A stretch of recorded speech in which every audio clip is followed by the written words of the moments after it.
war devil.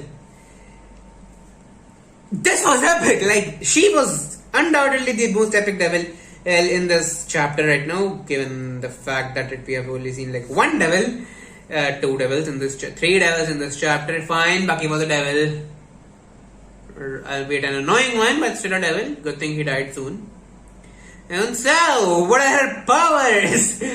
Well, she can rip the spinal cord out of someone's body and turn it into a sword.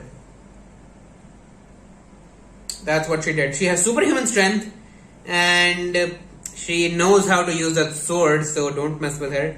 And then she can walk away like a boss when she brutally murders her victims with the sword of most likely someone they really, really love, their spine. So yeah, this was epic.